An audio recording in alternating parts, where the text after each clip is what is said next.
Fantastic play. Jumps up and robs him of a base hit and possibly the go-ahead run. Here's the play. They're going to lob it to home, and it gets down, and he's out at home. Here comes the throw. Play it third. And sight. The pitch, and this is hit hard. This is going to left field. This one is back, and it's out of here. Well, good evening, baseball fans. Welcome down under West Beach Parks for Super League Baseball Adelaide. This is week 4, the second half of the season, and a do-or-die night for the Carp. They are winless thus far this season, 0-4, but the grand total of their 3 losses, 4 runs. They play the defending champions, the Denmark Crushers, in a rematch of last year's championship game. The Crushers currently sit in second. They can be tied for top. The Crushers win, the Carp are pretty much out, and the Crushers will claim another playoff spot. My name's Phil Hearn, ready to give you all the action from what's turning out to be a fairly chilly Bennett Field. The man who always keeps baseball fans' hearts warm, big colour man, Rob Ushy. Good evening, Rob. Good to be back. It has cooled off here in the 10 minutes we've had or so since the end of the last game. But as you mentioned, the Carp tonight, Carp fans, you're going to be fighting for some playoff lives. As 0-4, if you lose, is going to be tough to find that playoff spot.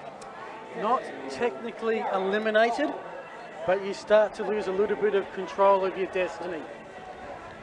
They will be taking the field first tonight. Just running through their starting positions defensively. Jack Platten will be at left, Gary Owens in centre, Jack Partington will be in right around the bases.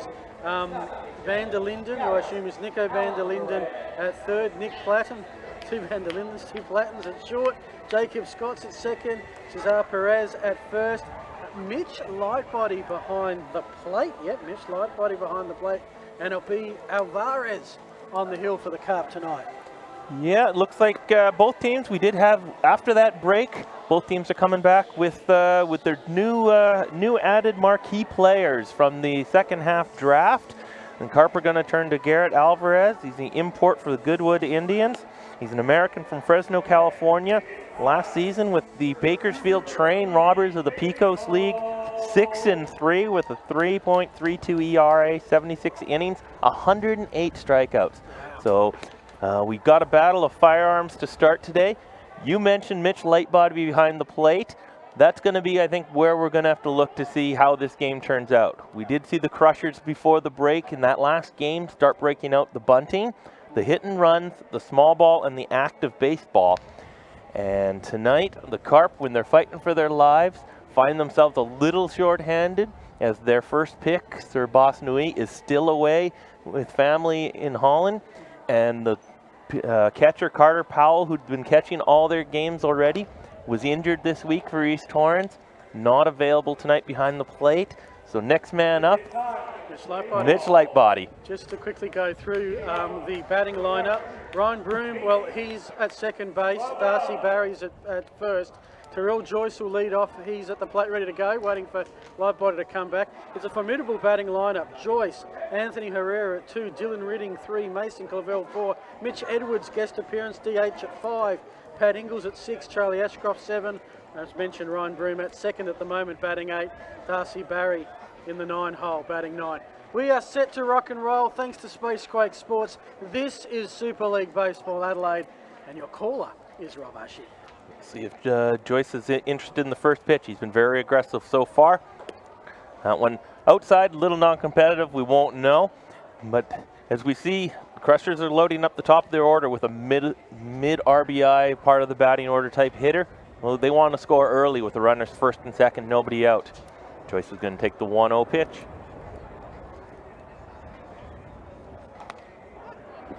And that one's going to be called on the outside corner, even the count at 1. So Ryan Broom gets the starting pitcher's role for the Carp tonight. They met in the opening game of the second season. The Crushers narrowly 5-4. Another 1-run victory by the men in purple over the men in red, which is starting to become a bit of a tradition. Yeah, we saw in that first game that the Carp jumped out on a cool night to I believe it was a 5-1, 5-2 lead or something like that. And in the last inning, Crush was able to come back and repeat another victory like they had in the grand final the year before. There's a pitch. Joyce is going to be all over that one, follows that one straight back, even the count 2-2. See the look on his face there. He looks like a pitch that he maybe wants back as he handled that one up in the zone. That good fastball, but hitter with the pedigree of Terrell Joyce is gonna want that one that he can drive somewhere deep. And 2-2 pitch, curveball, and that one's gonna be driven to center field. Gary Owens, couple steps to his right, camps under it, and Broom takes a few steps, not gonna try the arm, and first out of the inning. Garrett Alvarez get a little bit of Super League action now. His first appearance, being new to the SABL this season and being part of that mid draft. We're looking for some stats. There weren't any. The league did have a mid-season draft. Picked one more marquee player and one more draft pick, so 2 apiece. And then of course you have the guest appearances and some Chinese exchange students perhaps. Takes off-speed pitch high. So far, Alvarez has been in a couple games for the Indians. He's been working mainly not a relief, but in 5 innings, only 2 hits and 8 strikeouts. So the 100 strikeouts, the more than strikeout per inning he had in the Pecos League back in the U.S., he's continued that here in the SABL. And here's the 1-0. Herrera's going to follow that one off, and even the count 1-1.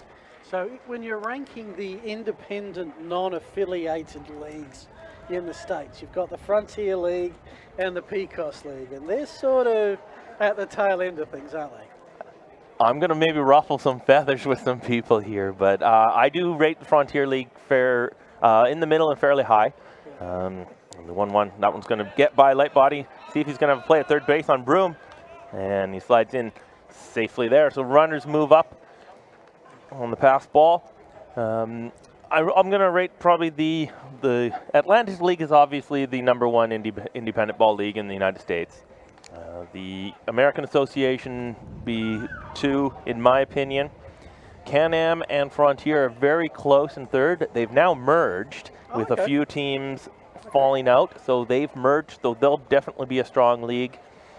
The Pecos League out of the 4, I'll put as the 4th, but it's one of the things that I believe there's some people that would even rate it even a little bit lower, just because it's a lot of players have to find their own way there. It's not quite as paid as much as the other leagues, so some of the players don't quite have the attributes, I'm going to say.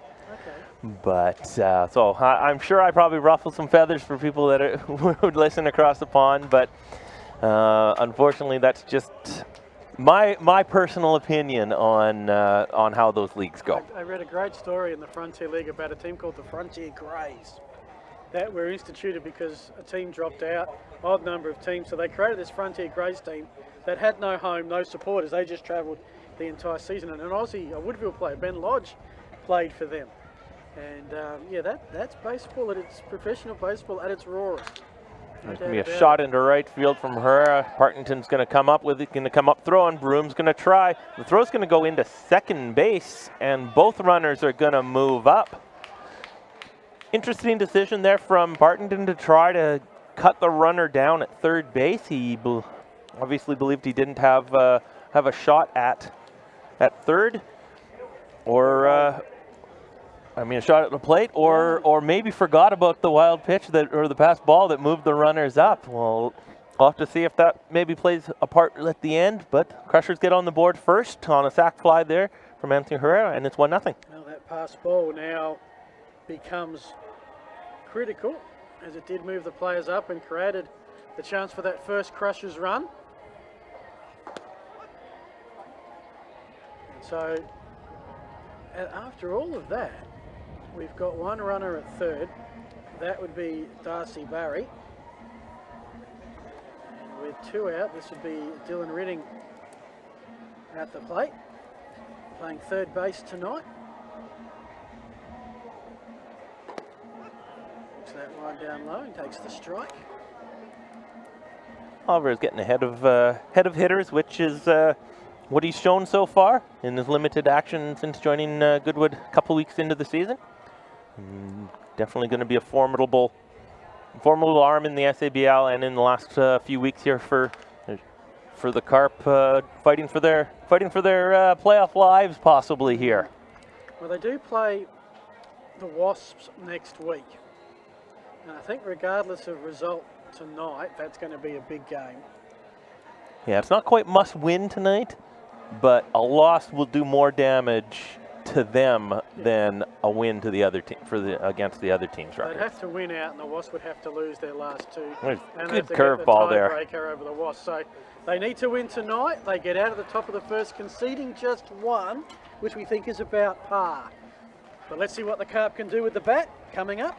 This is Super League Baseball Adelaide.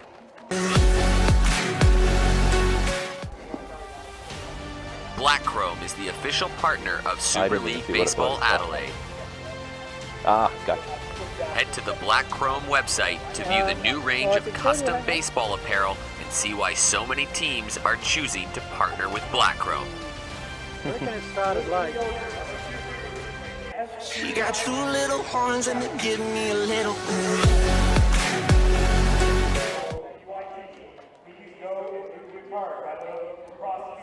I have absolutely no idea my plate, but I'm not parked there, so.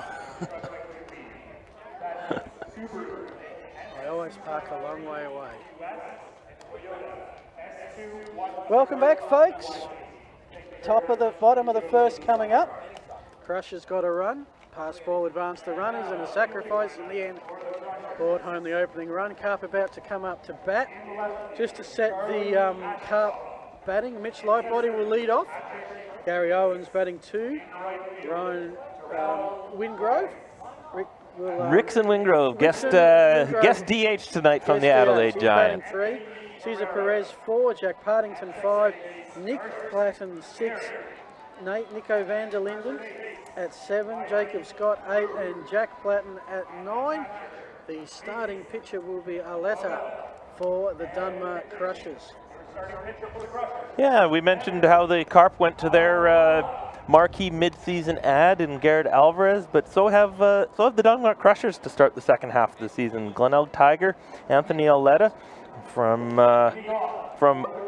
Broad Channel, New York, another American.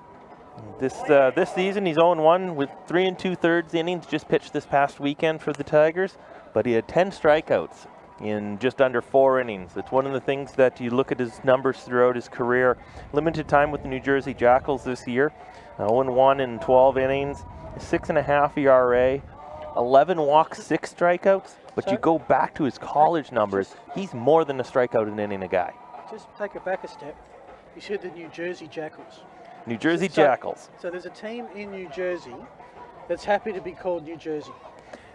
The New Jersey Jackals, and they'll be even more proud of it as they won the Can-Am Championship this past season.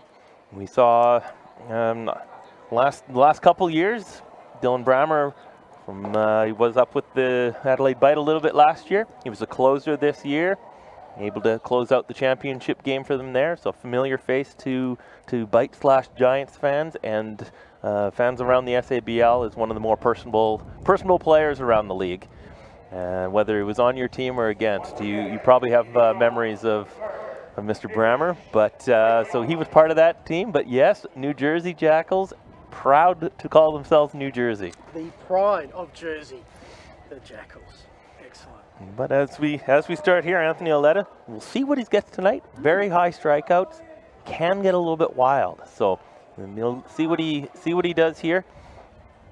As there's going to be a pitch in the dirt. Clavel has a little trouble with that one there, and then as we started off the top of the first, we start the bottom of the first. Runners advance, and now that second and third, nobody out. Mitch Lightbody. One of my favourite Yogi Berra quotes, deja vu all over again. None out.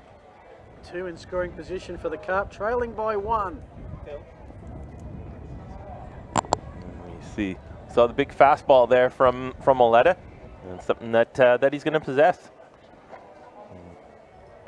Once again, and there's that one right in the middle there. Even the count 1-1. So you see we've got our clock working. For those new to Super League Baseball, there's a few rules to catch up on. One of them is time is a factor. We are limited by how much baseball we can play with a double header. And there's another strike there. And so the games can't go much longer than 90 minutes.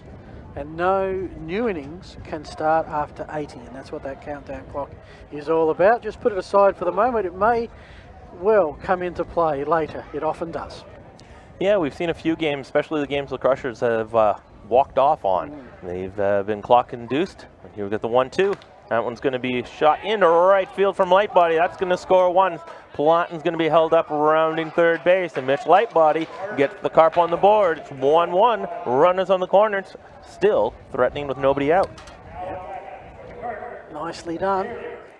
We saw in the early game that the Clippers defeated the Wasps, and that means the Clippers are on top spot at the moment with a 3-1 record. Crushers are 2-1, can join them. If the Crushers win, they and the Clippers will have secured a berth in the Super League playoffs. The top team, of course, straight into the championship game, so plenty at stake in the next couple of weeks. Double headers here at West Beach. 6:15 and 8 p.m. starts locally. And then second will play third in a prelim final. And winner of that will play the top ranked team in the championship game, which is now, I think, December 14. Yeah, the midweek bye has kind of pushed the schedule back a little bit. And the 0-1 pitch, Owens is ready. And that one he's going to take on the inside corner for 0-2. See if Lightbody's looking to move here a little bit. They do have the lefty. We saw last game, Ethan Badcock with a good pickoff move to first base to catch Isaac Franklin. See if the Carp want to test to see if he does have a good pickoff move being left-handed, or if it's just the standard generic, I'm lefty, you're not going to run on me type thinking. Yep, I can see what you're doing. Right away, just set the Crushers up defensively tonight. Charlie Ashcroft is in left. Pat Ingalls is at centre field, and Terrell Joyce is camped out under the scoreboard in right. Around the bases, Dylan Ridding is at third. Anthony Herrera at short. Darcy Barry second. Ryan Broom at first. Mason Clavel behind the plate.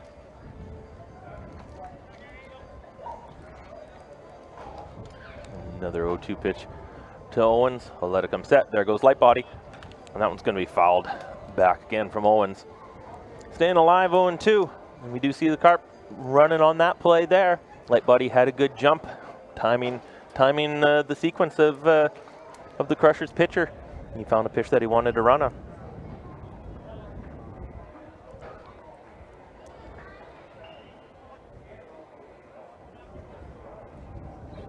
Looks like they're going fastball in here. Lightbody doesn't go. Owen's going to find a hole on the right side. That's going to be a single on the right. Carp are going to grab a 2-1 lead. Lightbody throws the anchor out at second base. Keep themselves there. First and second, nobody out. Everything still moving for the Carp. Yeah, exactly where they were at the start of the game, except 2 runs are on the board. And the Carp, on a rare time now, take the lead. Of course, they did score 13 runs at their last outing in one of the highest losing score efforts you will see in South Australian baseball. 14-13 that game against the Clippers. So we know they can put them on in bunches. That's going to be a line drive into left field for Rickson Wingrove. He sees the first pitch. And flying around third is Mitch Lightbody. He's going to score standing, and just like last game, the Carp are now singling the Crushers to death, back-to-back-to-back singles, and they now have a 3-1 lead.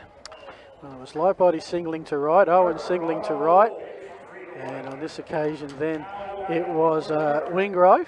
He's got himself an RBI in red with the single to left. And so we have got Lightbody scoring. Gary Owens is at second, Wingrove is at first. None out. 3 on the board already for the Carp.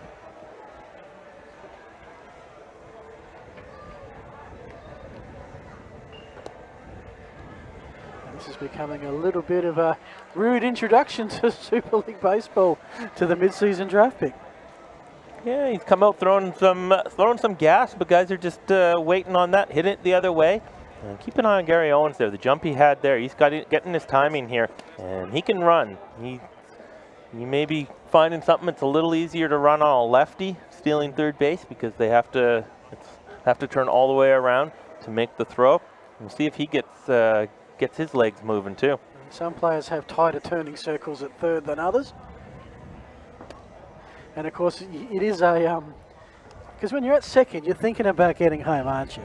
You're thinking about how you're going to turn that at third, and of course, you trade off the speed for the ground you've got to cover to make that turn.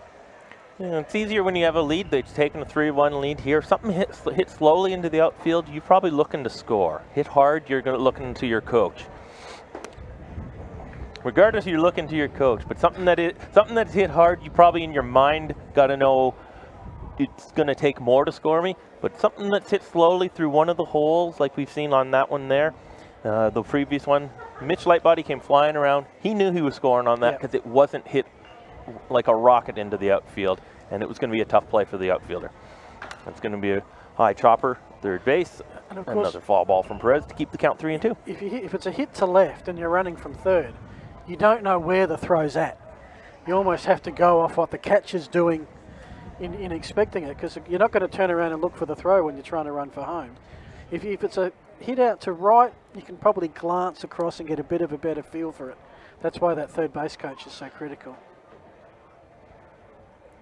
Maybe a payoff pitch here, 3-2 to Perez, and he's going to follow that one back.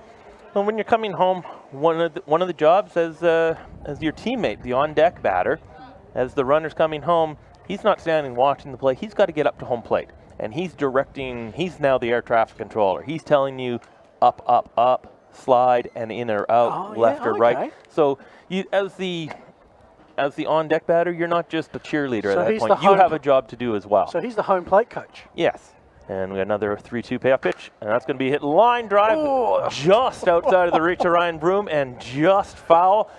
That one is was nearly into the little, it's only on fair balls, we call it. Oh, okay, we're going to save it. Okay. But that may have cleared the bases. But just a foul ball. And still a 3-2 count. Yeah, Terrell Joyce is moving a little bit further towards that right field line now, I think, after that. Yeah, so far the Carp's attitude or approach has been to hit the ball the other way, and they've got themselves 3 singles and 3 runs. Full count, none out, and that's a walk. We got loaded bases, none out. And so far this is going beautifully to script to the Carp, and a huge chance here. I mean, what is the normal expectation when you get to a point in an inning where you have loaded bases and none out? It's not, surely you're not thinking just one. No, you're thinking crooked. You're thinking you got a 3-1 lead. You're thinking blow this thing open. You have to score at least one. That's the thinking as a coach is I got to get at least one out of this, but you want to be greedy. You want as many as you can get, bases loaded, nobody out. You want to keep that pitcher in trouble, especially in Super League when he only has 30 pitches. Yeah. Well, they could, at this rate, because these have been long at-bats. A lot of these have gone full count already. And we are up to the 5-hitter. And barring double plays, he's going to be facing at least 7. Yeah, we do see action down in the bullpen for the Dunmont Crushers as well, so they are thinking in ahead and already have somebody up. Infield in for the Crushers. Partington takes the ball in the dirt, even the count 1-1. Just to give you this key, that last at-bat, which went for a full count, also had 3 foul balls. So it was a 9-pitch at-bat, and you've only got 30 pitches to play with. Yeah, we see first inning, bases loaded. They're already down a couple with 3 runs. The infield's in. They don't even want to give up another one on a double play ball. They want to get the out at home.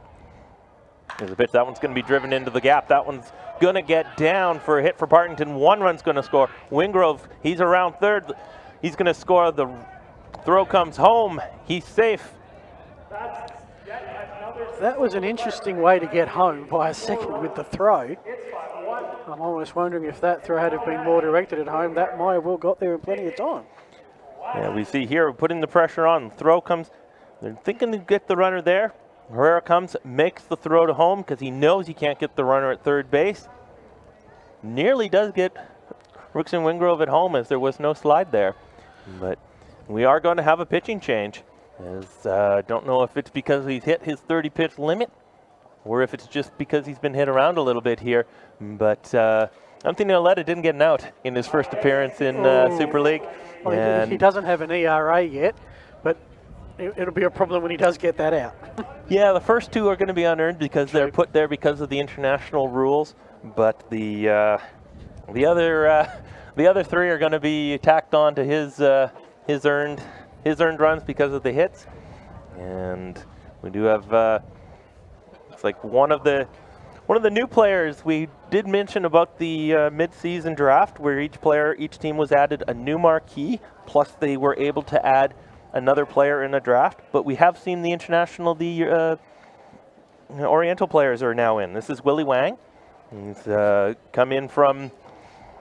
I'm not even sure. Is he related to Bruce from last year? Yes, Bruce was here last year with the Adelaide Bite, and then he did have some Super League action. He had a few big hits for the Crushers in their championship last year as well. And I reckon in the end, I called some games where the Bite played Geelong Career, and I think he got his average up to about 350 at one point.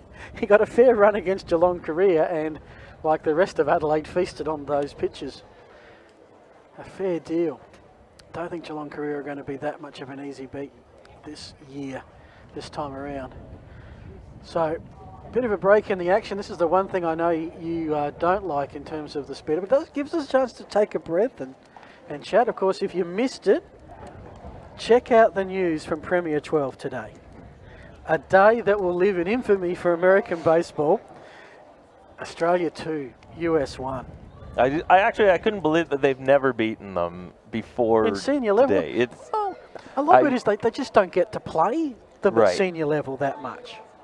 Right. I mean, it's only ever at, they're never in the same pool in the World Baseball Classic. So it's only and Australia's never been in the Premier 12 before. So it's probably only Olympics where, and that's been in and out, where they've actually had the chance. All right, Nick Plotton going to see a pitch here from Willie Wang.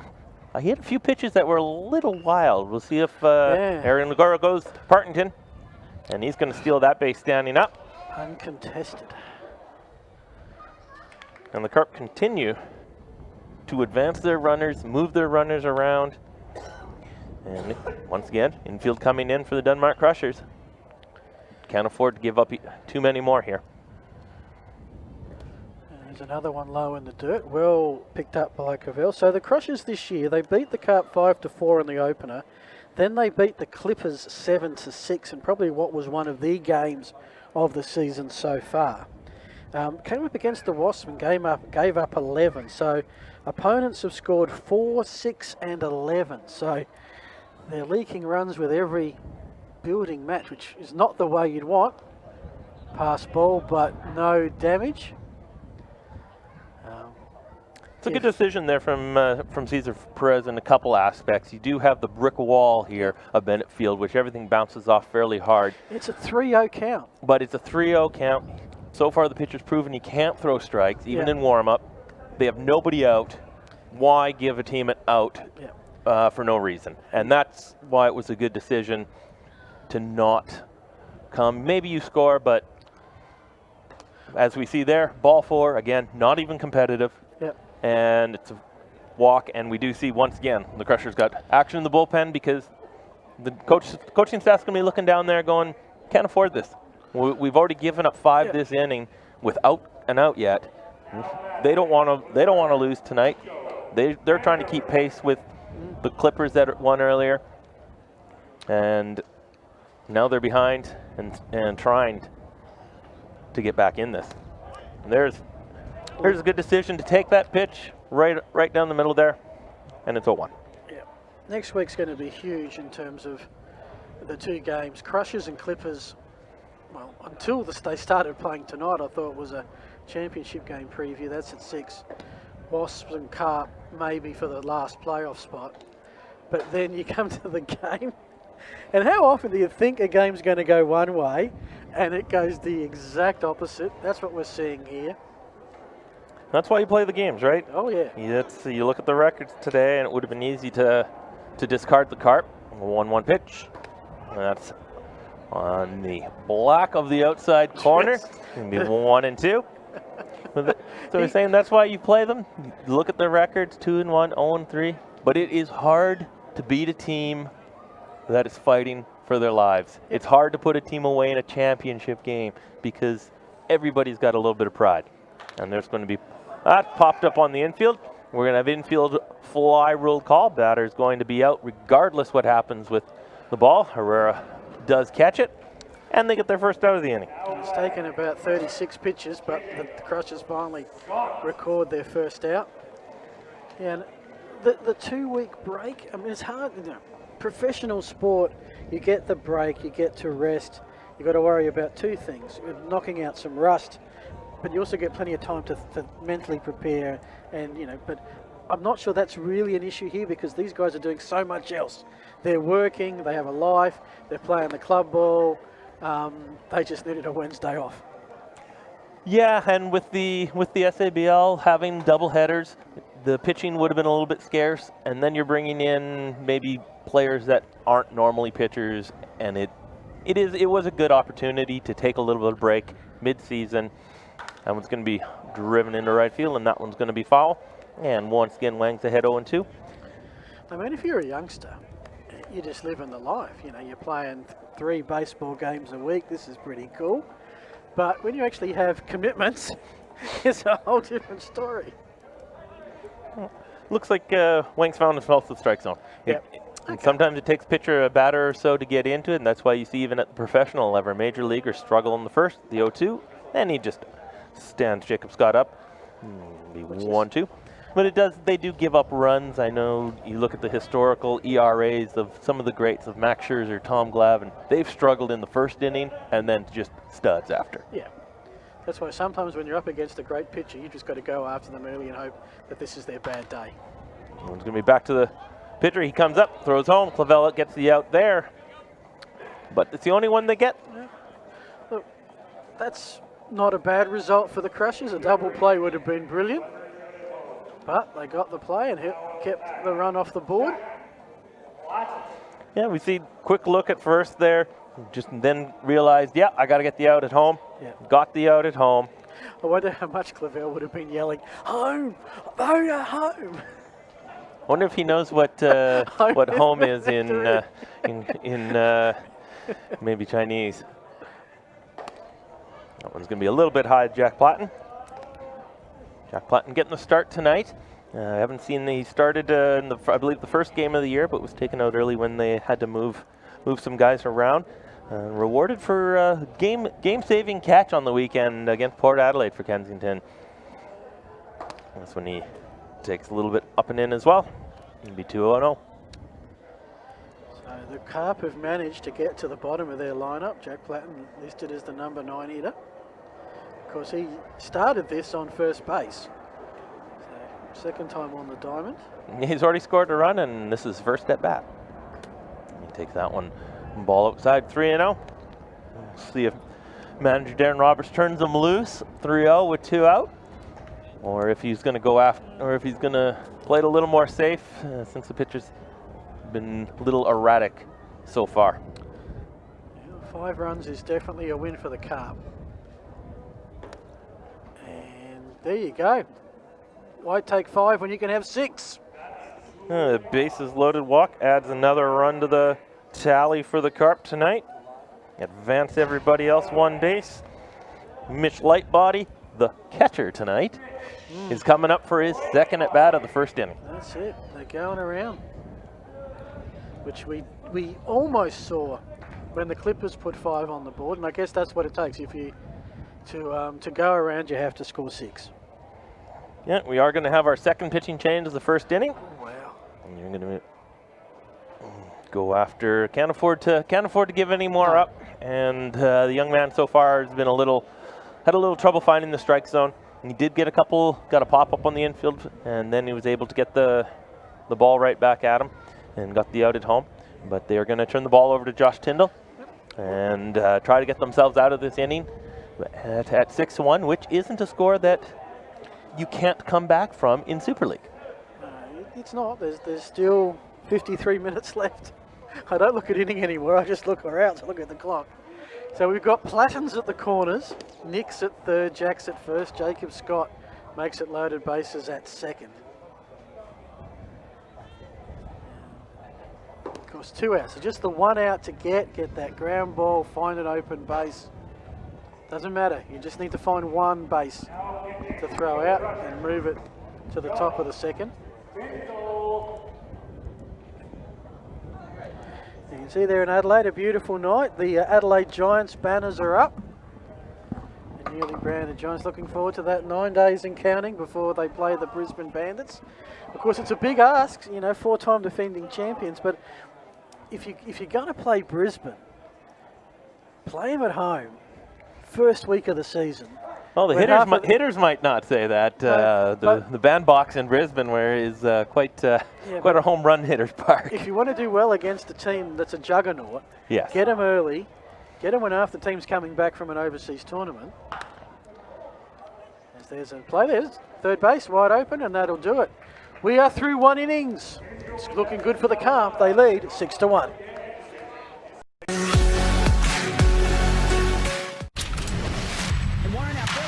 From Adelaide's Norwood Oval. Oh, he hit that one. That's a magnificent hit. Steve won't get that one. That's got to be a 2-bagger.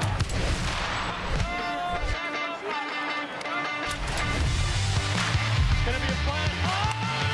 It's safe! And there she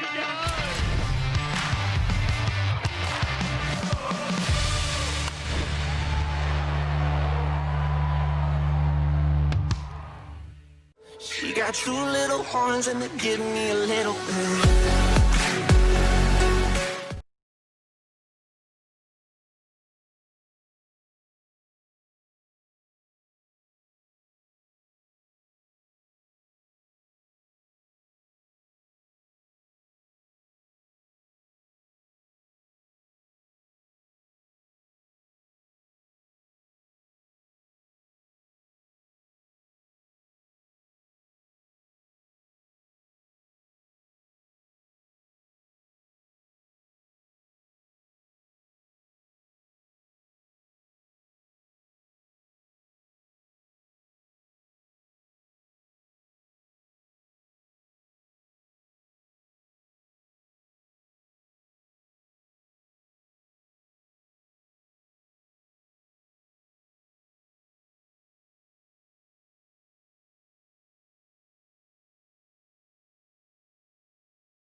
Well, we've been going for 30 minutes and we've got through 1 inning.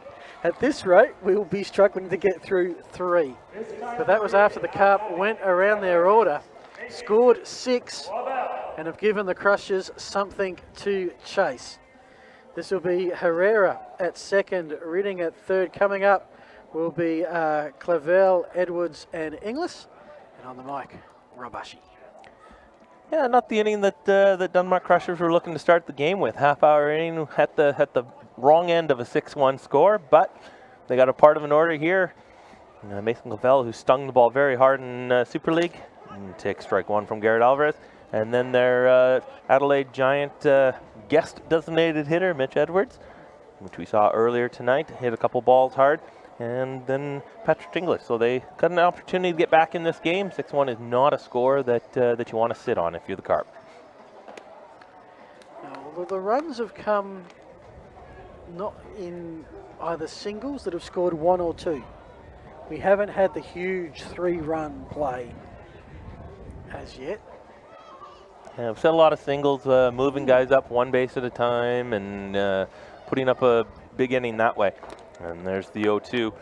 Foul tipped into the glove, and Garrett Alvarez picks up right where he left off with another strikeout. 1 out in the 2nd inning. Yep, he'd be pretty happy with how things are travelling at the moment. It took him I think 3 pitches there to get the first out. It took the Crushers about 40. But one swing at the bat, this thing could just change around completely. Mitch Edwards, who's been a busy boy after a winter at Philadelphia in their system, along with other recruit. On the opposite side tonight in Wingrove. Yeah, an affiliation formed in the last week or so, officially with the Philadelphia Phillies. And we've got in Adelaide this year a few bodies from their organization. The 0-1, and that one's going to be driven to left field. Platon's going to track that one as it's failing to the left and just drops foul outside of his reach. And Alvarez ahead of Edwards 0-2.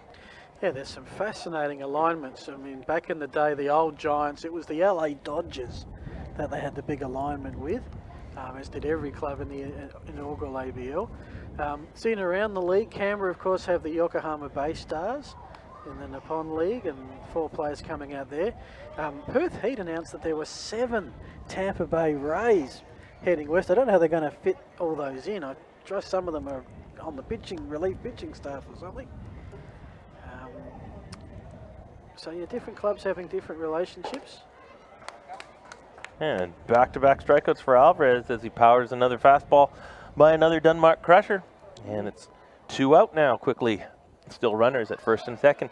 It is going to be interesting to see for the league because you mentioned 7 at Tampa. I believe Auckland's going to have 5 Yes, Texas Rangers. Texas.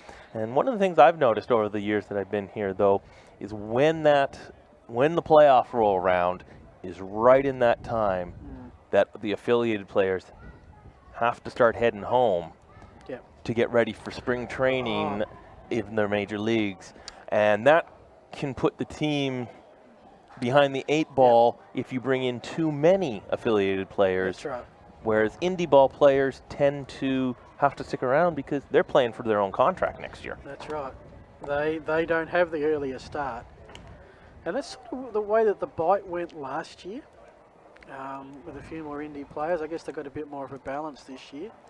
And we'll get to know those names pretty quickly over the 4-game series against the Bandits. A whole bunch of new players joining, and Whitefield is having a heck of a time catching anything and everything in the Premier 12. And all the boys, of course, back from Taiwan, having split the series with the Dragons. Another strikeout, and the Crushers go scoreless. Garrett Alvarez is maybe the remedy that the Carp need to their season as he comes in and just buries the Denmark Crushers here in the second inning. And it's still 6-1. They're going to look to score even more when we come back.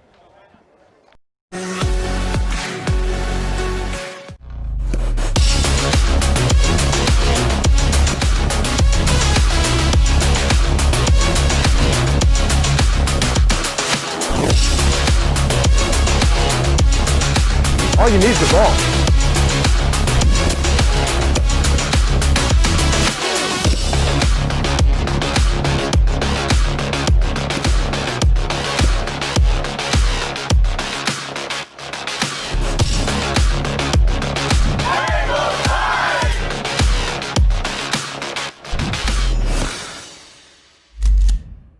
She got 2 little horns and they give me a little bit.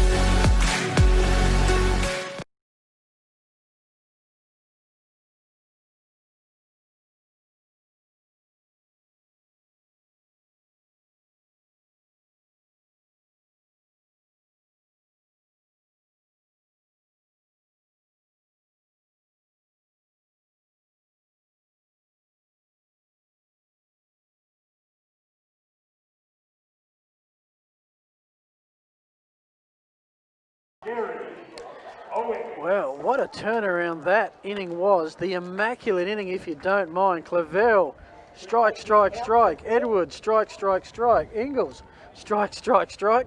9 pitches, Crushers don't score. All of a sudden, it's in the box seat for the Carp here. They have a 5-run lead and 3 outs to extend it. Yeah, Garrett Alvarez says, how do you do? Once his team gives them 6 runs, 5-run lead, that's what you need to do as a pitcher. Come back, make a statement, put a 0 on the board, and let your team go back and hit again. Well, So that one's going to be hit towards left. Charlie Ashcroft claims it as his. The runners in Jack Platten and Mitch Lightbody stay where they are. And that was a much easier first out for the Crushers in the second than they had in the first. So another thing about that is 9 pitches to get through an inning. That's efficient. That means you've got a couple more outs. And if you can send your best pitcher into the third at this level, it really helps you get a good head start. Definitely one of the advantages that that the Carp might take advantage or use this year. Last year they would have only been able to throw 2 innings, but with the change to you can pitch as long as you can, as long as it's within the 30 pitch limit, which Mr. Alvarez only threw 9 last inning, maybe about 13 or 14 in the first inning. Yeah. He could possibly have another 7 or 8 pitches left, which is almost an inning the way he's been going. Well, he might inning-wise set a new record for the longest pitching outing, because no one went beyond 2 last year, because that was the rule. Correct. Well, he just needs to get 1 out next inning, and he's on pace right now with 4 straight strikeouts. But we do have Rickson Wengrove up for a second at bat. Singled his first and drove 1 in that big 6-run outburst to start the game for the Carp. He's looking for more here with runners first and second and 1 out. 3-0 pitch. We'll see if he's turned loose 3-0. Carp are knocking on the door. Can they bang it down here? Another 6, and this would just about be all she wrote. And he takes that one wide. Bases loaded again. So all of a sudden, the Clippers are struggling pitching-wise. This is their third. Well, we talk about Alvarez having gone through 2. Single pitcher, hopefully go through some in the third. Crushers are on their 3rd pitcher already. So how many would they line up as a pitching staff? They'd have 5 maybe to go in a given night. It'll be interesting to see what they turn to for the rest of the game. Perez's going to jump on the first one, follow that straight back. We mentioned a couple times there was the double headers again this past weekend, so there are going to be some pitchers that are on their lineup that just won't be available because they would have thrown too much for their own club team. And coming back on Wednesday after maybe throwing 80, 90, 100 pitches on Sunday is just not smart. And Perez going to ground ball to short. Herrera comes up, flip to second base, over to first, and that's going to be a double play. And the inning, good defense from the Denmark Crushers keeps it exactly where it is. 6-1. They got to get something going if they want to get back in this game here in the top of the 3rd. As we see the Spacequake Sports replay. Good pickup. Herrera's always in on the action. Got that flick across to second. Plenty of time to get the throw to first. And that's probably the Crushers' best play of the night.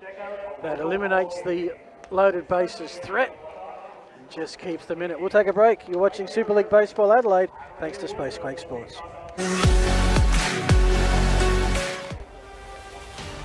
Black Chrome is the official partner of Super League Baseball Adelaide. Sometimes they do and sometimes they do. Head to the Black Chrome website to view the new range of custom baseball apparel and see why so many teams are choosing to partner with Black Chrome. She got 2 little horns and they give me a little bit.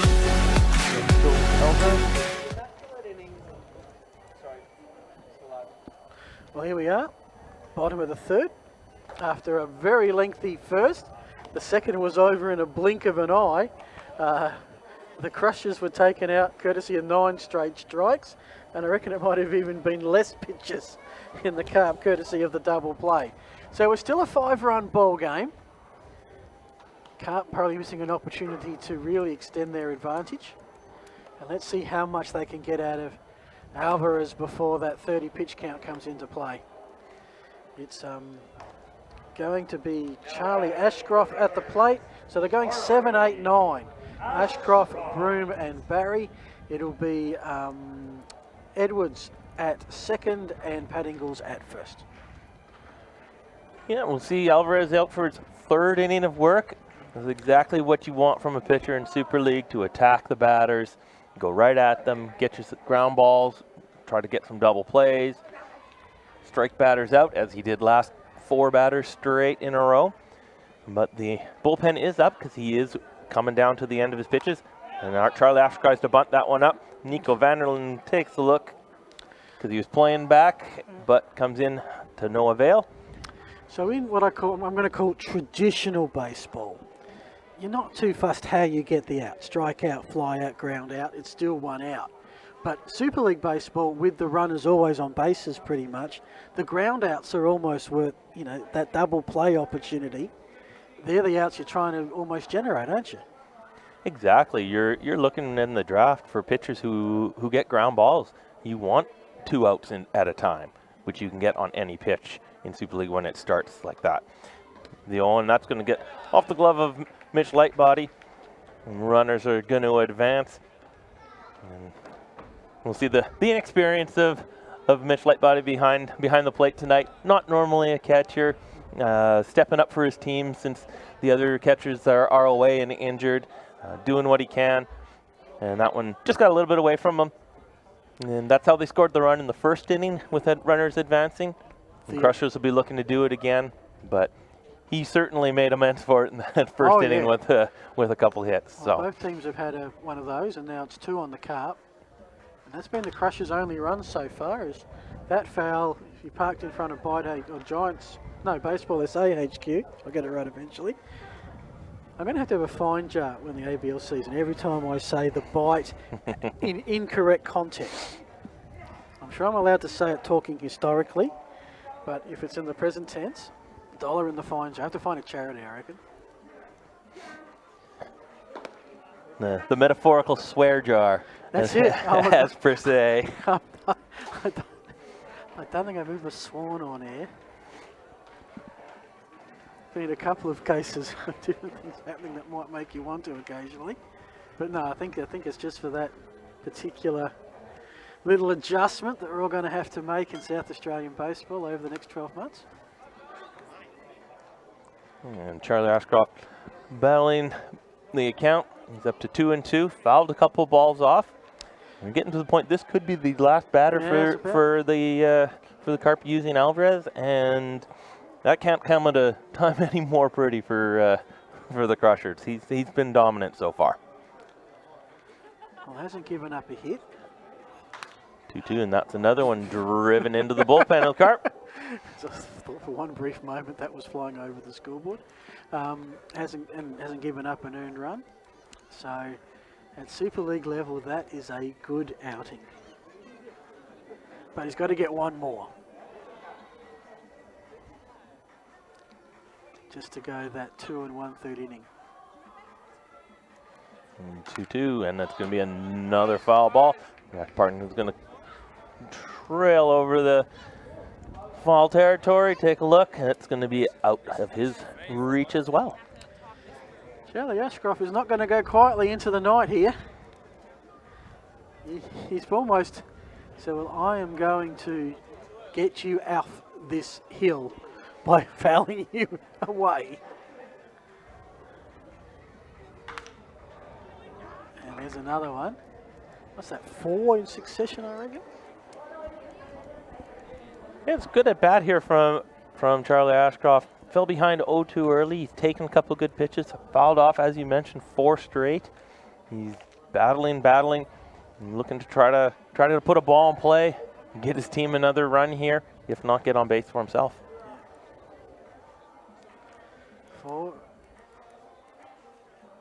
5-run ball game. Crushers trying to somehow stay in it. There's 5 fouls in a row.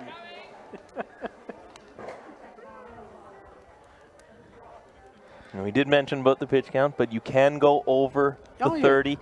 But I think he's against one batter. I think he's over 30 now. Yeah, I believe he's over the 30, but he can go as long as this at bat goes. Yep. He can throw, and then looks like it'll be probably a mandatory pitching change. But Charlie Ashcroft getting another 2-2 pitch. See if he goes something in the dirt here. Goes right up the ladder instead, and straightens them up right. Change the eye level, 3-2, and he'll probably go back around the knees where he's been fouling those balls off. I think Ashcroft's done his job and made sure that he will be the last batter to face Alvarez, and hopefully the Crushers will have better luck against whoever replaces him.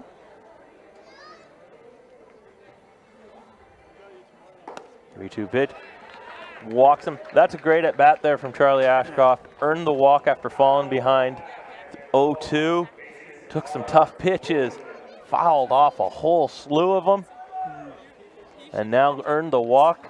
Bases are going to be loaded, and looks like the Carp are going to the bullpen here. That's that's the best at bat we've seen, I reckon, at Super League level. Just to keep at it, to eventually put Alvarez just a little bit off, get those 2 balls, and end up on base. And let's give kudos to Alvarez. Well, I can't say he's going to end up with no earned runs because Ashcroft is potentially one of them, but he's kept the score low and kept the Carp at least done the job on the defensive side of the equation. Yeah, that was one of the better performances we've seen in the last couple years of Super League. He no hits, 4 Ks, leaves with a 6-1 lead. Connor McLeod taking over for the Carp right here, a young man out of Henley and Grange.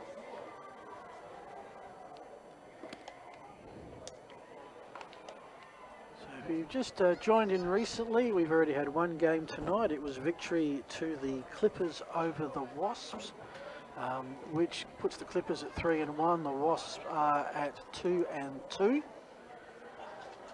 Crushers will either join the Wasps or join the Clippers, depending on the result here. And the Carp at Zip and 3 have to win to keep realistic playoff hopes alive. They've done it well so far, but the ball is in the hands of a new player on the mound. Will that change the fortunes of this game?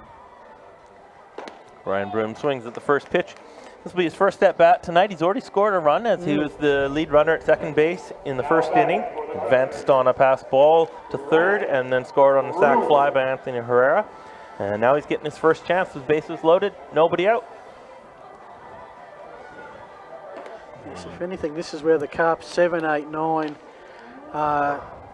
hoping to get through the order quickly, but if you've got a guy like Charlie Ashcroft, we'll show what he can do at the plate. If he's batting 7, it's a very deep Crushers batting lineup. And Connor McLeod gets ahead 0-2 quick. Outside pitches there. He's gone up the ladder and didn't get it quite up as high as he wanted. Broom's able to get a piece of that, foul that back to stay alive and keep the count 0-2. So half an hour left before we have no new innings. Started at 80, so this game's gone 50 minutes for not quite 2.5 innings, or just barely for 12 outs.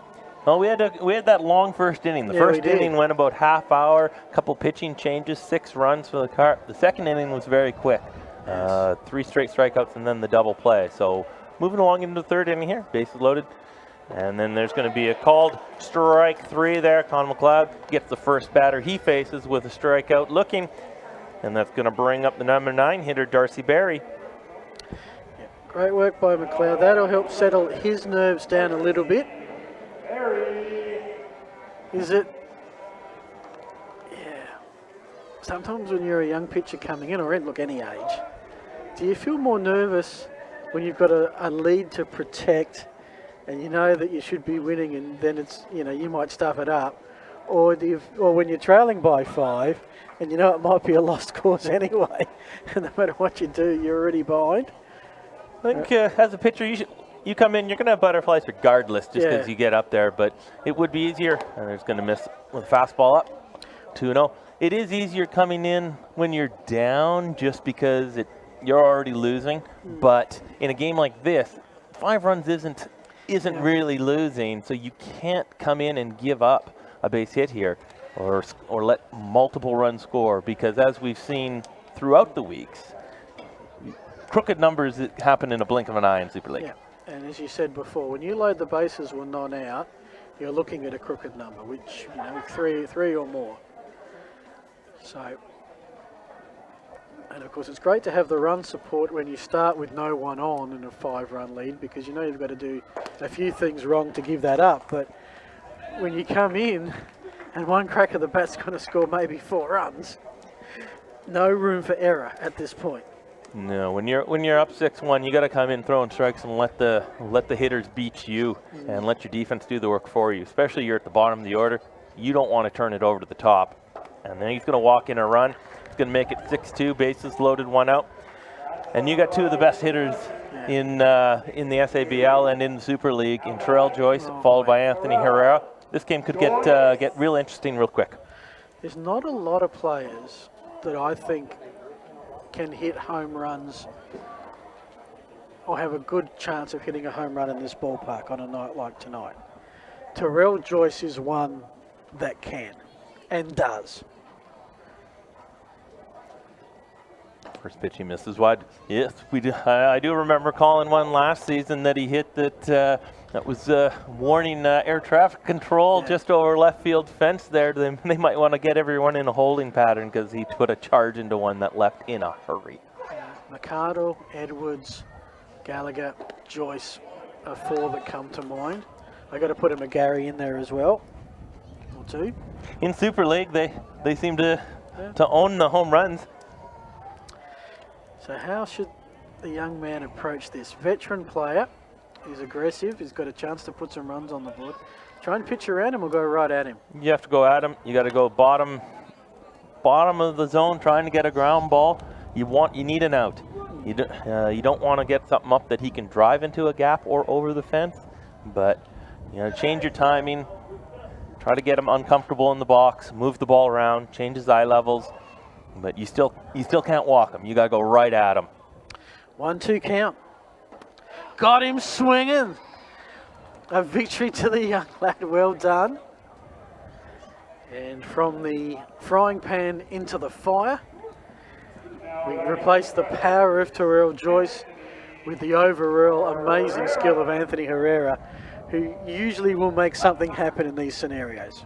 Yeah, you're going to get 2 different types of hitters. You had Terrell Joyce there, a couple big swings. That's his game. He's a power hitter. He's an RBI guy. Anthony Herrera, also an RBI guy, but a little more contact, a little more move the ball around. Didn't like that one there. Looked a little bit up, but his first strike of his at-bat, he'll wipe that off and come back again. Yeah.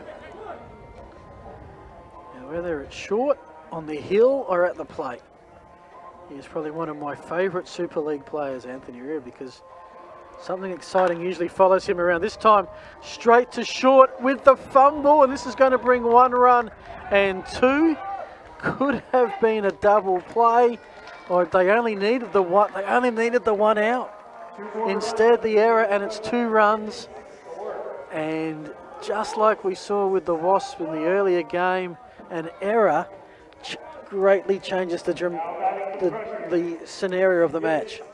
Yeah, we saw the JSR Plumbing Wasp kick the ball around a little bit. Here, Nick Platten playing a little bit out of position tonight with some of the players missing. He's over at short instead of second base. A little different spin from the baseball there, but he'll tell you he should have made that play and cost the team a couple runs, but they still have the lead. They still have the lead. As a young man here, you go right at another hitter, try to get this out and get your team back so they can hit and make amends for some of the fielding mistakes. Sturt Saints Premiership player Dylan Ridding, also been on the Boat Squads as development player over time. So from all of that, Herrera reached on an error. Barry went to second. Ashcroft scored unearned. Ingalls scored unearned. 6-4 ball game. Don't go anywhere. And good 0-2 pitch there. Changed the eye level for Dylan Ridding. Again, we just talked about Terrell Joyce and Anthony Herrera, but Dylan Ridding, 2 years playing senior SABL, and he's hit 400 each year. Yeah. So another one of the hitters that you got to be careful with here.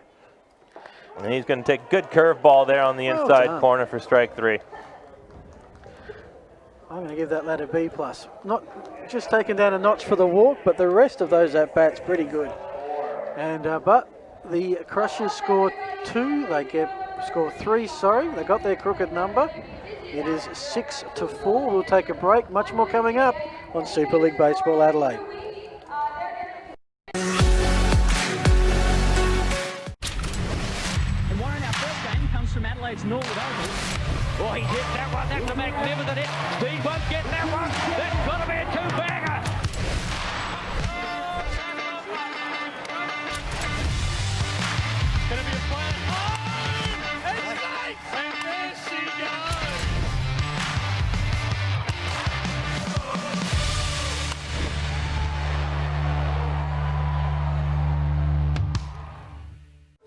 got two little horns and they give me a little bit.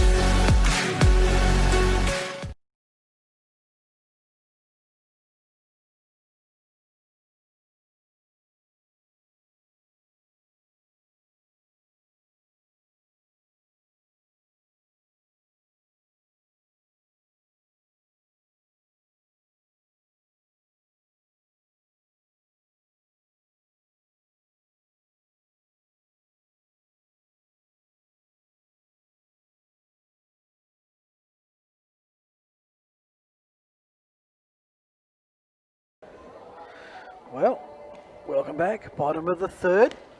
Carp still maintain the lead, although it has been reduced from 5 runs to 2, courtesy of 3 runs in the third by the Denmark Crushers. Rickson Wingrove will go to second base.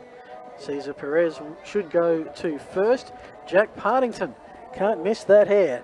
He's up to bat, followed by Nick Platten and Nico van der Linden. This is the 5, 6, 7 of the Carp lineup, looking to extend their 2-run lead. Yeah, welcome to Super League Baseball. It was 6-1, it's now 6-4. The Denmark Crushers have 4 runs on no hits. It's the runners first and second, moving, advancing on walks and a big error, but it's still only a 2-run game. The Carp are going to have to get something going here to get the momentum back. Yeah, I agree. I don't think 6 runs is enough. I think it's probably going to have to be 8 to 10 might be enough. Of course, last game 2 weeks ago, it was a game that just blew out of all proportions. 27 runs scored in 4 innings, as Partington wants to have a word to his third base coach for some reason. I'll hand over something. Yeah, we're looking to see possibly Carp are looking to play maybe a little small ball, move runners over, and try to get a run, get one back here. Probably had to double check to see if he had the bunt there.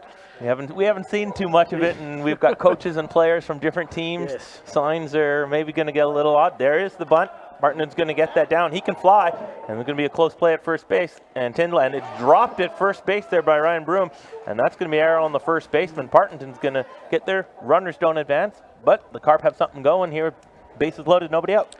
Not as cataclysmic as the Carp's error, which brought in some runs on 2 outs, but it sets it up again.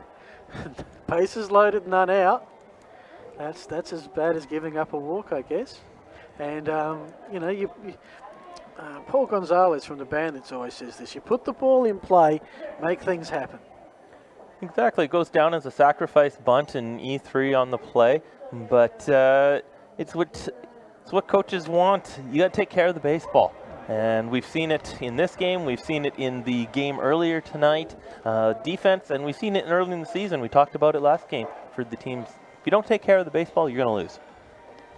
Yeah, probably has been one of the fielding hasn't quite risen to great heights at times this season. I'm not going to pick on a particular player, and I'm always reticent to criticise, given I couldn't do any of the stuff that we see out here. But just an observation, comparing it with others, the fielding just seems down a notch. Yeah, no, I don't think we can pick on any player, because I think it is across the board, like you mentioned. It's not every week, it's somebody different, and that's the part that being a coach is. You can live with physical errors, but the mental ones are tough, and we've seen some mental ones throughout, throwing to wrong bases. Physical ones, unfortunately, with international rules, they cost you, and they've cost every team so far tonight. And this is the thing about why they do the Super League the way they do it now. This is because every at-bat is designated to be a pressure situation. So it's getting this experience of how you deal with these things. So, pressure can sometimes build diamonds, but it can also create problems. Yeah, it's pretty much probably well said, and where the commissioner and the leaders of the Super League started the thinking with changing it to this.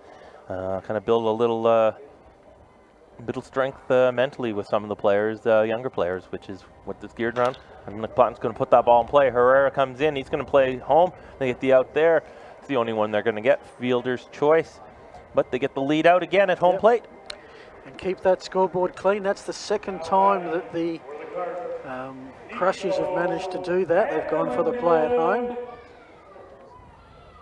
Probably ball 4 he swung at there, but he can't leave balls too close. Yep. And that one there with the infield in, that's the bringing the infield in, you're going to get that. If the infield's back, Herrera's probably going to have to only go to first and give up a run. So good decision so far by the coaches. Yep. So now their infield is set back a little bit again. So do they decide? I mean, obviously the game scenario is whether your infield is out or in, but sometimes it depends on the batter as well. Yeah, yes and no. Situation more is going to determine the how you're going to play it. Trailing 2 runs, they know we're down to under 20 minutes in the game. They can't allow any more. So they're going back out because it's now. There's still only 1 out, so I would have thought they've still got this situation that they can't just throw at any base. No, but now you move them back because now you're in the traditional double play sense. Okay. So if a ball's, you can see the corners are in. So if a ball's hit to the third baseman or the first baseman, he's going to throw home. Yeah. He's going to get that out there, and if they can get the out at first, then they're going to go. But Second if or it's hit short, up you're the looking at middle, the double play. they're looking for the traditional Gotcha. ones up the middle, and then Vanderlinden's going to take that one inside, and he's ahead of the count 3-1. Popped up on the infield last time, looking to make amends and drive something to the outfield and at least get 1, if not find some green. There you have it. The professor, Rob Usher, well at work. Takes that one, probably looking for a little something more outside, something you can drive, but again, 3-2 pitch here. Full count. Bases loaded. Carp have a 2-run lead, but know that it's not enough. Here comes the big money pitch and a big hit. That's going to fly foul. Not by a lot. And into the Crushers bullpen. They woke everyone up, I think. Big crack of the bat. Yeah, warming up down there to take a step and grab a ball that's hit there. Another big 3-2 pitch coming from Josh Tyndall of the Crushers. Yeah, certainly Tyndall's been the best of what the Crushers have offered on the hill so far tonight. Still got to do with this full count. Goes low. And looks like they get a foul tip there. Nico Vanderlinden got a piece of that one, fouled it off. Stay alive in the count. Very lucky because there was no play to be had at first. As you taught me last week, there's a player at first, a drop third strike, he still can't get on base. Correct. That one's going to be popped up. Broom's going to take a look, see if he's got a play on this one, and that one is just outside of his reach. Yep. No, the only time it doesn't take effect is if there's 2 outs. Then you do still have to. Oh, okay. You do still have to make an out somewhere. So there is a sub clause from the sub clause. Exactly. But I have learnt one today that a ball that lands in the field of play and bounces off a player's knee on the third base sideline is a ground rule double. Yes, we did see a shot from Mitch Edwards that unfortunately found Sam McGarry's knee, and that was going to be, there's that curveball from Tyndall inside, catching Nico Vanderlinden looking, and that's going to be a big strikeout there to get 2 outs and leave the bases loaded for second baseman Jacob Scott. Yeah, the Carp are 1 out away here from going through 2 innings scoreless, and that to me is a huge momentum shift. In terms of, and unfortunately, as soon as they get this momentum, the Crushers will probably have to change their pitcher. So, you know, this game you can't have a scenario where a pitcher comes in, dominates, goes to full distance, etc., etc. So, even if a team is bad for a couple of innings, they get a chance to reset when it's a new player on the hill. Maybe a line drive and speared by Dylan Reardon at third base for the final out of the inning there. That could be possibly a game-saving dive right here. And keep them in the game. 6-4, base hit there, probably scores 2, but a diving play. We see in replay, Jacob Scott comes up with a line drive and looking for some green. Dylan Reardon says, nope, gonna end that. And we go to the 4th. It is still a 2-run game, but could be anyone's. We'll be back shortly.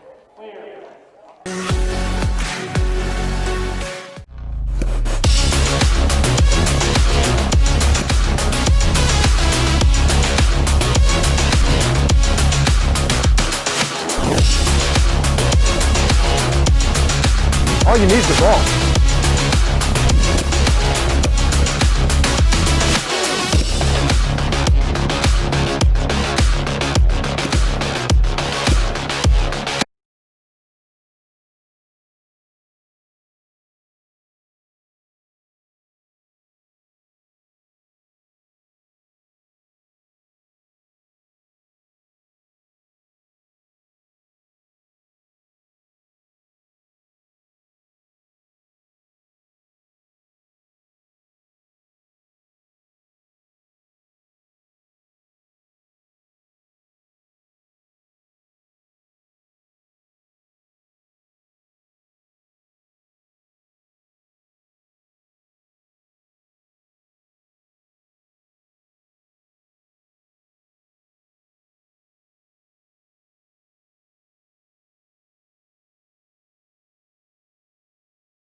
Here we are, top of the fourth. Big game here, Crushers and Carp. I reckon keep an eye on Anthony Herrera, Rob, because he's at second and he makes things happen. Dylan Ridding at first after that huge catch. Mason Clavell at the plate, Edwards and Inglis coming up. Big inning here for the Carp after back-to-back zeros after the 6 in the first. Herrera gets his lead at second. And McLeod in again, just misses, even the count 1-1. But we're at that point where possibly deja vu's happening for the Carp. First week they had a 5-1, 5-2 lead early and were walked off in the last inning by the Crushers. We're getting to that point. Well, I'm going to make a prediction. I'm having a look at that clock. 11 minutes, we're starting the fourth. I would be very surprised if this goes 5. Yeah, we're looking at, depending how long this inning goes, this inning and maybe the next one, with the Carp being the visiting team. So once it starts, we're going to finish possibly 5. Well, to go 5, we need 6 outs in 10 minutes. We've seen a couple double plays and innings that last just over a minute, so we could have 3 more innings if everything. I'm not saying impossible. I'm saying the odds would be, I'm not saying gamble either, but the percentages would say that this is going to be the last inning. So we have a 2-2 count, none out, 2 on. So waiting for Herrera to do something, and meanwhile Clavell is happy to be patient, take that one high, and we get a full count to start proceedings here to wind down the clock a little bit more. You see how aggressive the Crushers want to get. They're losing, but Herrera does have good base running skills, good speed. He gets his lead. Runners don't go, and that one they're going to check to first base. Clavell did not go. Loads the bases up with a walk, and looks like we're going to have a pitching change. As manager Darren Roberts going to the mound here. It's not a one-run ball game, so we're not in that scenario. But if you've got a speedster like Herrera at third, do you pull out a squeeze play here or something, or you just do what you're doing? You got to keep going. You got to look at it as this is possibly the last inning as well. Yeah. So giving up outs is not what you want. Technically, Herrera's run doesn't mean anything to the Carp. When you trail by 2. It's the runner at second base that you're worried about. Yeah. You're willing to take an out here and let that run score. You're looking for a double play. You're looking for a fly out where the outfielders are going to throw the ball to the infielders to get it to third, so he doesn't advance from second to third. Well, this is where it gets interesting. We have the guest bite player in Mitch Edwards, and whilst Edwards is not a crusher, every time I've seen him play, whoever he plays for, he's a competitor, and I reckon he's going to go pretty hard here. And he's going to go hard against a teammate. And Carp brought on Greg Mazzell to hopefully close things out, get them out of a little bit of trouble here. And he threw on the weekend, came in a pressure situation for his club, the Kensington Cardinals. And it was international rules, it was extra innings, he had bases loaded, and he was able to get out of it with a little ground ball back to him and got himself the win and got 3 outs in the last inning. So be looking to maybe repeat that performance again tonight. So outside of Alvarez, who's done for the day, Moselle's the biggest gun the Carp have in the bullpen. Would that be fair to say? That'd be fair to say. We've seen them use Jack Higginbotham and Hugh Batchelor before. Not sure if they're available from the weekend. They've struggled and had good appearances both. So it's Moselle's probably the one that you're looking at to do the damage. There's the ground ball that he wanted. They're going to go over to first, and Nick Button's going to get the out there. He hesitated a little bit. Did he? What? He looked home. I think right there, you're going to be looking for a double play. You got to know you got to give up. You're playing back. You're looking for the double play. He got the ball. He had time to flip to second base, but he looked home to try to cut that run off. They did get one out, and now the tying run is 90 feet away. So it is 5-6, and I would agree with that score. Just to keep us going, the scoreboard has it 6-6. That is not correct. And there's a little bit hit to the left, and they're going to send the runner, and he's going to get caught in between, but he'll be able to get back there. And there's the part we've seen with the infield in. If the infield's back, Blanton probably gets to that ball either in the air or on the ground, but with him in there, there's going to be a single for Patrick Inglis to tie the game up. Dylan Redding's going to score easily. And then the runner for Mason Clavel gets held up at third base, and runners on the corners, still one out. And just keep an eye on, you may not see it, but the bounce that comes across, you don't quite see it, but there was a bounce that came at light body that just jumped off. Like and if that had got a little bit higher and got past light body, that could have been another run coming across the plate. Ashcroft. There's going to be a play at the plate. The throw from Partington's got a good arm. Going to be just outside of the reach, and that's going to be the go-ahead run for the Dunmar Crushers, and it's 7-6 now. That was 3 runs off. Well, one was a fielder's choice, and then that was, 2 first pitch hits? Yeah, a single by Inglis, and then a sac fly there by Charlie Ashcroft. And just, you blinked your eye, and the Crushers have gone from 1 run down to 1 run up. The ball a little bit low. And Ryan Broom struck out in his first at bat. He did score back in the first inning when he was the runner starting at second base. And the 1-0 pitch. And going to be a line drive into right field. That's going to drop just in front of Jack Barrington. And back-to-back, or a single sac fly, and then another single by Broom. And it's first and second with 2 out. So we've had 2 outs that produced a run. In the middle of that, 2 singles. And unfortunately for Moselle, this is not turning out the way that he was hoping. And that possibly missed double play opportunity is going to cost the Carp deeply. They're 2 out. This inning should be over by now, but they've got a chance to add to the 1-run lead. Another first pitch hit. This is going to got another bobble. And everyone's safe. Bases are loaded again, and the Carp can't close the book on the Crushers in this inning. No, we talked about it earlier. We talked about it last game. Mention it again. If you can't take care of the baseball, bad things are going to happen.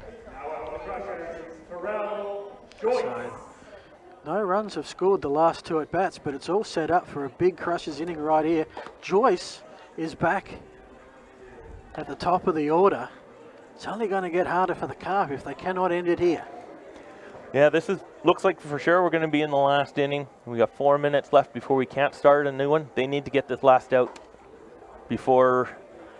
so they can get up to bat before they get walked off because of time yet again.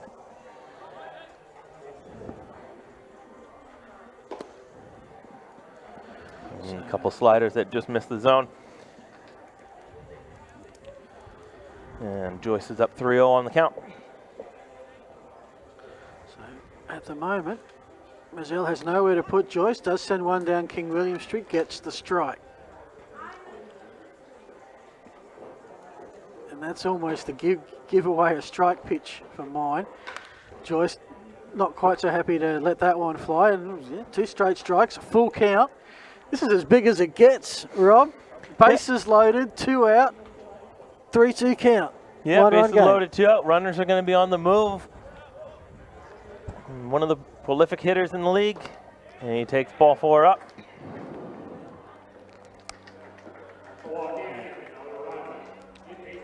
So it's 2-run lead now to the Crushers. Is this reviving memories of their opening game again?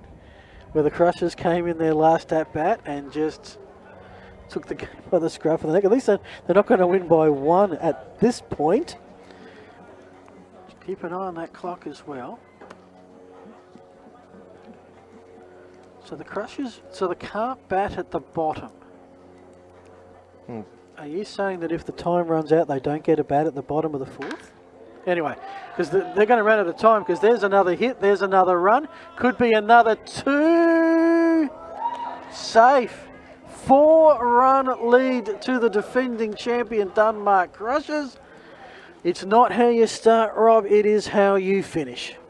Yeah, we see a clean single here. It's going to score 1. Comes in, it's cut, and then it just takes too long there in the transfer from the third baseman to get the ball home.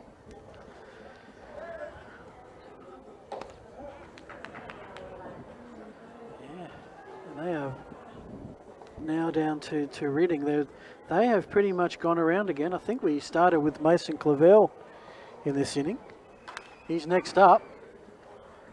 It's back to Reading, and we go back to the Carps last inning and Reading's catch. And boy, oh boy, has that proved to change momentum. Huge momentum change. You saw the good defense from Dylan Reading, and the Crushers makes a diving play, ends the inning, gets them out of trouble. And we see coming back this inning, the Carp have almost literally kicked the ball around and have cost them a number of runs, cost them their lead. And if they are going to get a chance to bat, you are right, they're the home team. And they will get a chance. If they don't put anything together there, it could cost them their season, their bad defense today. Most weeks I've had an issue with this time rule. I'm glad to have finally got one right. Terrell Joyce is at second. Herrera's at first. They're going to get a chance to run around because Reading has put it towards centre. Joyce is sprinting for home. It's going to be a 5-run lead. Is there a play at second? No, because it's a bobbled ball by Jack Platten. Everyone's safe. Joyce scores. It's 11-6. Yeah, we get another single RBI here. Gary Owens tracks that ball down, knows he has no chance there, decides to go at second base. And probably if the ball's held on to, Reading slides in and is out, but... Purely a hypothetical, and I'm almost too scared because this game is moving at ferocity. If that was out at second, would Joyce's run have counted? Joyce would have counted, yes. Because he was across the plate. Scored before... Yep. The Not by much, but by enough. Okay. Exactly. We get back to the game. We cannot look away at the moment. It is still 2 out. It's been 2 out for a while. There's a play at first, through first base. Another run. Herrera is there. Oh, I'm seeing it, but I can't believe it. It is now 12-6. 8 runs. 8 runs scored by the Crushers in this inning. The proverbial wheels have fallen off the Carp tonight in the top of the 4th inning here.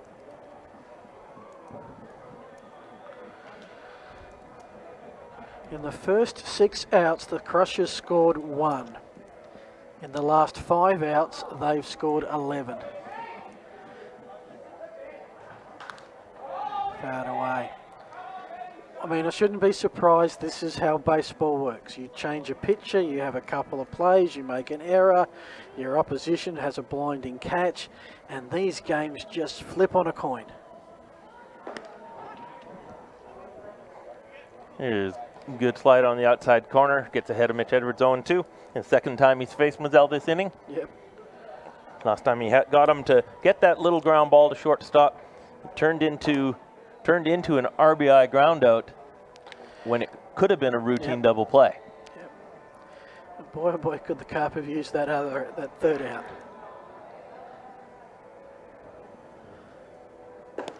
But it's not to say it's all over yet. No, we saw the Carp put 6 up in the first inning. we've seen eat this inning from the Crushers. The Carp are going to get to bat again. So they could easily put up another 6 to get this game tied up and get that draw. Yeah. Crushers have scored 11 unanswered runs. Full count, 2 out. Gets Edwards swinging, and that will do it for the top of the 4th. But not before the Crushers bat around and then some. They've got 12 runs from 5 hits and 1 error. I think there's more errors than what's on the scoreboard, but... Yeah, I think there's a couple. Yeah, I think you're right. I think there's more than... Carp have been credited with 2 errors, 4 hits and 6 runs. We will take a break. Carp have got 3 outs to find 6 runs.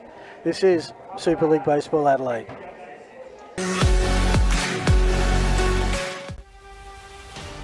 Black Chrome is the official partner of Super League Baseball Adelaide. Head to the Black Chrome website to view the new range of custom baseball apparel and see why so many teams are choosing to partner with Black Chrome.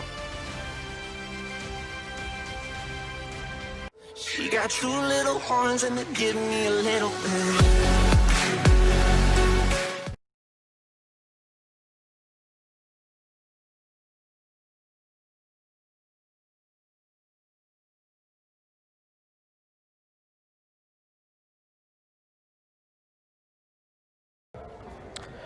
Well, folks, if you like baseball games that are totally and utterly unpredictable, do we have a league for you?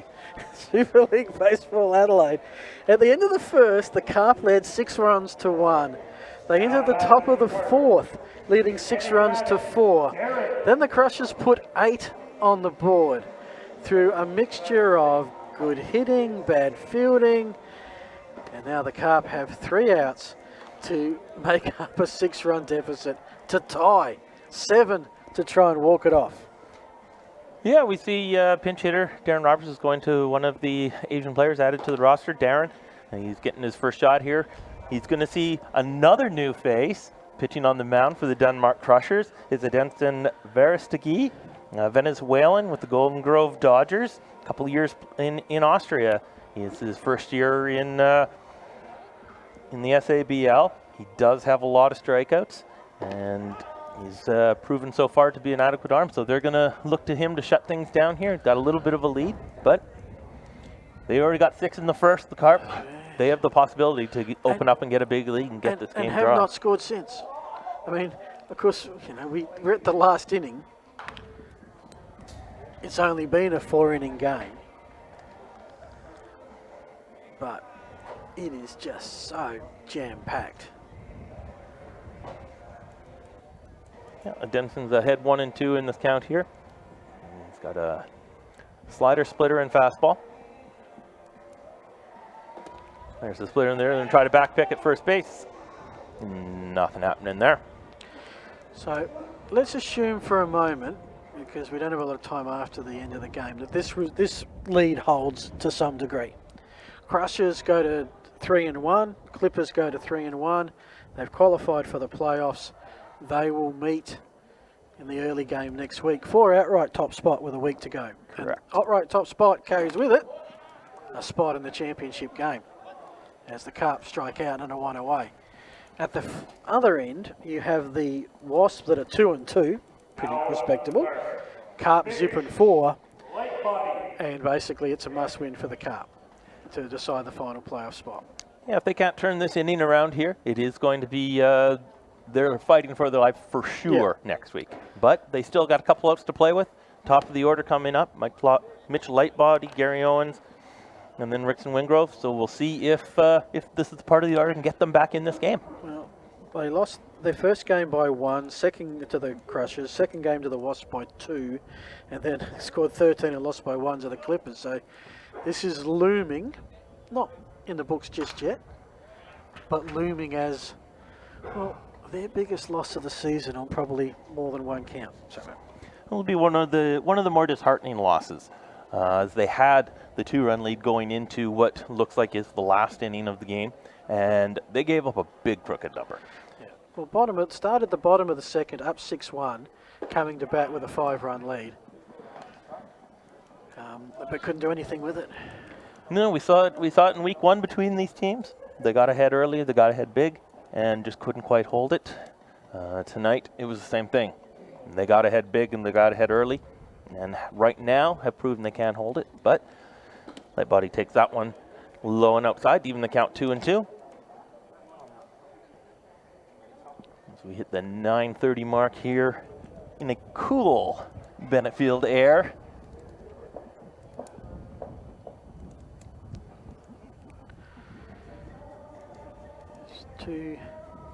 To count, another foul. And I'd probably go back that Charlie Ashcroft at bat that saw off Alvarez. I mean, you can always look back in these things. Hindsight is 20/20. That's what we're here for. Predicting it ahead of time is a tricky bit. But that big at bat to get Alvarez out, get a new pitcher in, which then roll the dominoes that they had to bring in new pitchers in early. That was a key piece in changing the face of this game. And strike 3 on the outside corner for the second out of the inning. Yeah, that was a big at bat. It was probably a good 10 pitch at bat, and it got Alvarez, who had been perfect through the game at that point with 4 straight Ks or so, and it got him up to that 30 pitch count and got him out of the game where he possibly could have got another out or 2 before having to come out. But here we go, 2 out, first and second, nobody out. For 2 out for Gary Owens. He takes an inside pitch for strike 1. So trailing by 6. Even something over the fence only brings 3. So we're now in miracle territory and then some.